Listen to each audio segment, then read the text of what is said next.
नमस्कार दोस्तों, जागृति क्लासेज के यूट्यूब चैनल पर स्वागत है आपका।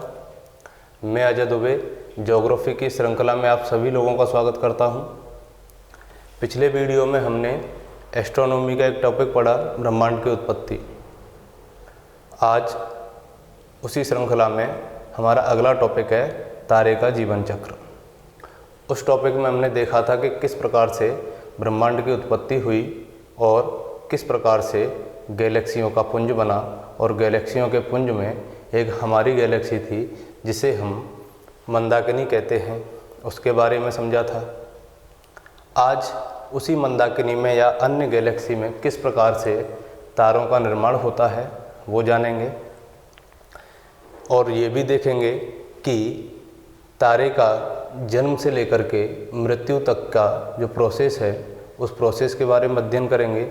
इसमें हमें ये भी जानना है कि किस प्रकार से एक तारा आकाशगंगा की बाहरी भुजा में निर्मित होकर धीरे धीरे अंदर की ओर जाता है, और अंदर की ओर जाएगा तो वह श्वेत वामन से अर्थात व्हाइट ड्वार्फ से ब्लैक ड्वार्फ में यानी कि काला वामन में परिवर्तित हो जाता है, और धीरे धीरे अंत में ब्लैक होल में समाहित हो जाएगा। इसके बाद गैलेक्सी के सिस्टम को देखते हैं कि किस प्रकार से गैलेक्सी में भ्रूण तारा बना, और भ्रूण तारे से युवा तारों का निर्माण हुआ, फिर युवा तारे से बूढ़े तारे अर्थात ओल्ड स्टार का निर्माण हुआ। यहाँ हमें एक बात ये भी याद रखनी है कि जो गैलेक्सी की बाहरी भुजा है, ये और ये वाली भुजा, इन भुजा में जो तारों का निर्माण होता है वो होते हैं एम्ब्रायो स्टार अर्थात भ्रूण तारे, यानी कि तारों के निर्माण की प्रारंभिक अवस्था कहाँ शुरू होती है? गैलेक्सी की बाहरी भुजा में अर्थात आकाशगंगा की बाहरी भुजा में। इसके बाद धीरे धीरे जैसे जैसे गैलेक्सी क्या करती है, अपने अक्ष पर रोटेट करती है। यहाँ कल ब्रह्मांड की उत्पत्ति वाले टॉपिक में मैंने आपको बताया था कि जो गैलेक्सी रोटेट कर रही है वो एंटी क्लॉकवाइज डायरेक्शन में रोटेट कर रही है। तो एंटी क्लॉकवाइज डायरेक्शन में रोटेट करेगी तो धीरे धीरे ये वाला हिस्सा आगे चला जाएगा, और यहाँ जिस तारे का निर्माण हुआ है वो अपनी उसी अवस्था में रहेगा। लेकिन जब ये हिस्सा आगे चला गया तो तारा क्या लगेगा हमको, थोड़ा और आगे आ गया। जब तारा और आगे आ जाएगा तो वो और मैच्योर हो जाएगा, और मैच्योर हो जाएगा तब क्या होगा, धीरे धीरे और आगे बढ़ेगा। गैलेक्सी और आगे बढ़ी, तारा और पीछे चला गया, और धीरे धीरे वह अपनी आयु कंप्लीट करने के पश्चात ब्लैक होल में समाप्त हो जाता है। तो आज हम इस टॉपिक में यही देखेंगे कि किस प्रकार से एक तारा बना और अंत में अपना जीवन पूरा करके ब्लैक होल में समाहित हो गया। देखिए, ये है हमारी गैलेक्सी यानी कि आकाशगंगा, और हमारी आकाशगंगा का नाम क्या था? मंदाकिनी। ठीक है। जब गैलेक्सी एंटी क्लॉकवाइज डायरेक्शन में रोटेट कर रही है तो इसकी बाहरी भुजा में यहाँ और यहाँ क्या है, गैसों के बादल हैं। गैसों के बादल होने की वजह से यहाँ गैसों का एक मेघ बन जाता है, अर्थात गैसों का एक भंवर बन जाता है, जिसे गैसों का हेलो भी कहते हैं।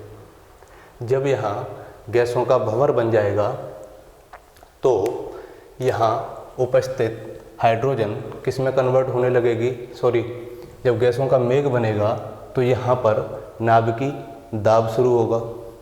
नाभिकीय दाह का मतलब है कि हाइड्रोजन का हीलियम में कन्वर्टेशन, इसे बोलते हैं हम नाभिकीय संलयन। जब नाभिकीय दाह शुरू हो जाएगा या नाभिकीय संलयन शुरू हो जाएगा तो क्या होगा, एनर्जी जनरेट होगी। देखिए, ये क्या है, यहाँ गैसों का मेघ बना सबसे पहली अवस्था में, और गैसों का मेघ बनने के बाद में क्या हुआ, नाभिकीय संलयन शुरू हुआ। नाभिकीय संलयन क्यों होगा? क्योंकि जब आकाशगंगा क्या कर रही है, घूम रही है। कैसे? एंटी क्लॉकवाइज डायरेक्शन में, और एंटी क्लॉकवाइज डायरेक्शन में आकाशगंगा के घूमने की वजह से वहाँ उपस्थित गैसें क्या होंगी, आपस में टकराएंगी, और आपस में टकराएंगी तो गुरुत्वाकर्षण बल भी क्या हो जाएगा, बढ़ेगा, और गुरुत्वाकर्षण बल बढ़ेगा तो तारे के केंद्र में क्या शुरू हो जाएगा, नाभिकीय संलयन शुरू हो जाएगा, न्यूक्लियर फ्यूजन शुरू हो जाएगा, जिसके कारण हाइड्रोजन किस में कन्वर्ट हो जाएगी, हीलियम में कन्वर्ट हो जाएगी और इस प्रकार से एक तारे का निर्माण हो जाएगा। क्या आप लोग यहाँ तक समझ पाए? ठीक है, तो अभी तक हमने देखा कि किस प्रकार से गैसों के मेघ बने, नाभिकीय संलयन हुआ और नाभिकीय संलयन से तारे का निर्माण हुआ। जब नाभिकीय संलयन होता है तब क्या होगा, हीट जनरेट होगी, अर्थात जब तक हीट जनरेट नहीं होगी वो तारा नहीं बन पाएगा। क्यों नहीं बन पाएगा?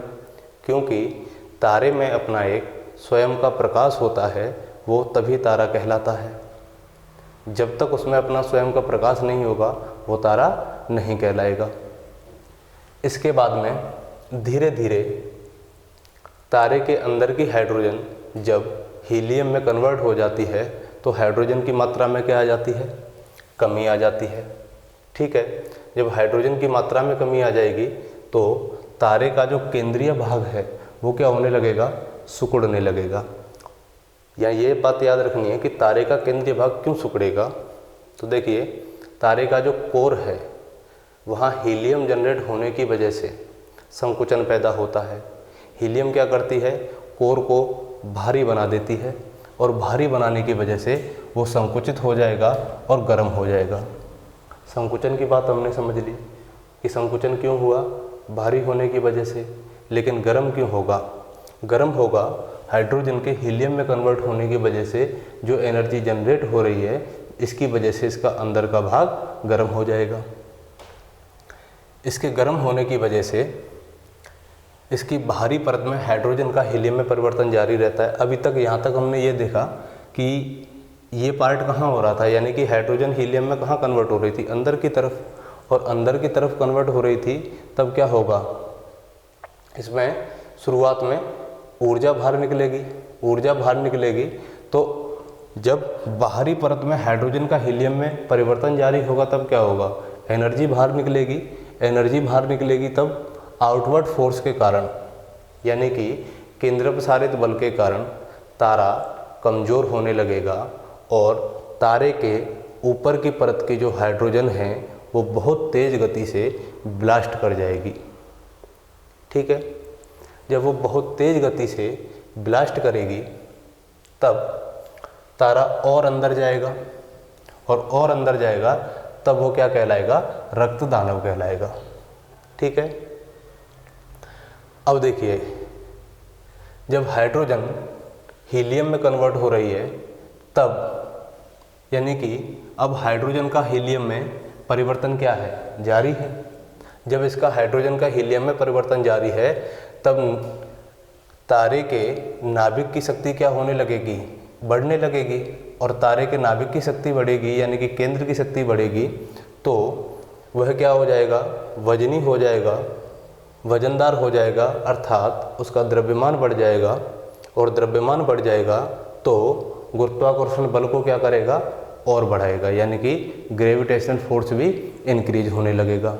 जब ग्रेविटेशनल फोर्स इंक्रीज होगा तो कोर की, यानी कि तारे के बाहरी परत की जो हाइड्रोजन है वो बहुत तेज़ गति से ब्लास्ट कर जाएगी। वो ब्लास्ट इतनी तेज़ गति से होता है जैसे ब्रह्मांड की उत्पत्ति के संबंध में हुआ था, बिग बैंग सिद्धांत के संबंध में हुआ था, जो महाविस्फोट हुआ था, सेम टू सेम वैसा ही ब्लास्ट होता है। लेकिन ये बिग बैंग की घटना नहीं है। इस घटना को हम कहते हैं सुपरनोवा। क्या बोलते हैं, सुपरनोवा। ठीक है, जब हाइड्रोजन हीलियम में परिवर्तित हो रही है तो तारे का रंग कैसा हो जाएगा, लाल हो जाएगा। ठीक है, जब तारे का रंग लाल हो जाएगा तो इसे हम कहेंगे रक्त दानव, अर्थात रेड जिएंट। ठीक है, धीरे धीरे तारे का हीलियम कार्बन में परिवर्तित होगा, कार्बन भारी पदार्थों में परिवर्तित होगा, जैसे आयरन हो गया, इनमें कार्बन कन्वर्ट होने लग जाएगा, जिसके परिणाम स्वरूप क्या होगा कि तारे में बहुत तीव्र गति से, जो भी मैंने बताया, क्या होने लगेगा, ब्लास्ट होगा, जिसे हम सुपरनोवा विस्फोट कहते हैं। अब देखिए, सुपरनोवा विस्फोट हो गया। सुपरनोवा विस्फोट के होते ही तारे का द्रव्यमान कम हो जाएगा, और जैसे ही तारे का द्रव्यमान कम होगा वह सफ़ेद रंग में परिवर्तित हो जाएगा। इसीलिए उस तारे को श्वेत वामन अर्थात व्हाइट ड्वार्फ कहते हैं। ठीक है। अब जैसे ही व्हाइट ड्वार्फ बना तारा, तो यहाँ एक बात ये याद रखनी है कि तारे का द्रव्यमान कितने से कम हुआ, यानी कि सूर्य का द्रव्यमान होता है 1.4 ms। अगर इससे कम द्रव्यमान किसी भी तारे का हो जाता है तो वो किस में कन्वर्ट हो जाएगा, श्वेत वामन में कन्वर्ट हो जाएगा, वाइट ड्वार्फ में कन्वर्ट हो जाएगा। अब जैसे ही वाइट ड्वार्फ में कन्वर्ट हुआ तो श्वेत वामन धीरे धीरे क्या होने लगेगा, ठंडा होने लगेगा, और जब वह ठंडा हो जाएगा तो वही श्वेत वामन किस में परिवर्तित हो जाएगा, काले वामन में, ब्लैक ड्वार्फ में परिवर्तित हो जाएगा। और जैसे ही वह ब्लैक ड्वार्फ में परिवर्तित होगा तो यही काला वामन धीरे धीरे यहाँ से कहाँ आया, ब्लैक होल में, और ब्लैक होल में आते ही इस क्या हो जाता है, समाहित हो जाता है, अर्थात ब्लैक होल इसको अपनी ओर आकर्षित कर लेता है। अब हमें यहाँ ये देखना है कि ब्लैक होल क्या है। ठीक है, तो देखिए ब्लैक होल क्या है। सबसे पहले तो ये जानते हैं कि ब्लैक होल के बारे में सबसे पहले किसने बताया था, अर्थात ब्लैक होल के सिद्धांत को सबसे पहले किसने प्रतिपादित किया था। तो ये बहुत ही इंपॉर्टेंट पॉइंट है, इसको नोट कर लेना। तो वो इसको प्रतिपादित करने वाले जो वैज्ञानिक थे वो थे जॉन व्हीलर। ठीक है, तो जॉन व्हीलर ने पहली बार ब्लैक होल की संकल्पना दी थी। तो देखिए ब्लैक होल को हिंदी में बोलते हैं कृष्ण छिद्र या कृष्ण विवर। ये एक ऐसा छेद होता है, ऐसे तारों का समूह होता है जिनका घनत्व क्या हो जाता है, बढ़ जाता है, और यह वहाँ से गुजरने वाली प्रत्येक वस्तु को क्या कर लेता है, अपने अंदर समाहित कर लेता है, अर्थात उन्हें आकर्षित कर लेता है और बाहर नहीं जाने देता। दोस्तों ब्लैक होल के बारे में ये बात याद रखना कि अगर ब्लैक होल से सूर्य का प्रकाश भी अगर गुजर रहा है तो वो उसे भी बाहर नहीं जाने देगा, अर्थात सूर्य के प्रकाश को भी अपनी ओर आकर्षित कर लेगा। अब यहाँ मेन बात ये है समझने की कि ब्लैक होल इतनी सारी चीज़ों को अपनी ओर आकर्षित कर लेता है, उसका रीज़न क्या है। तो उसका रीज़न है कि ब्लैक होल का जो घनत्व है वो क्या हो जाता है, बढ़ जाता है, जिसकी वजह से वह सारी चीज़ों को अपनी ओर या अपने अंदर समाहित कर लेता है। ठीक है, एक बार चित्र के माध्यम से देख लें। ये हमारी गैलेक्सी थी। गैलेक्सी में क्या हुआ कि जैसे जैसे ये एंटी क्लॉकवाइज दिशा में घूमी तो यहाँ जो गैसों के बादल थे वो क्या होने लगे, यानी कि उन्होंने एक भवन का निर्माण कर लिया, और भवन का निर्माण किया तो यहाँ उपस्थित गैसें आपस में क्या होने लगी, टकराने लगी। उनके टकराने से तारे के नाभिक में क्या हुआ, तारे के केंद्रीय भाग में नाभिकीय संलयन शुरू हुआ, जिससे उसमें प्रकाश उत्पन्न हुआ, अर्थात चमक उत्पन्न हुई, जिसके कारण हाइड्रोजन हीलियम में परिवर्तित हो गई और तारे का निर्माण हो गया। ठीक है, धीरे धीरे यही भ्रूण तारा रक्त दानव में कन्वर्ट हुआ, रक्त दानव से श्वेत वामन में कन्वर्ट हुआ, श्वेत वामन से काले वामन में कन्वर्ट हुआ और ब्लैक होल में समाहित हो गया।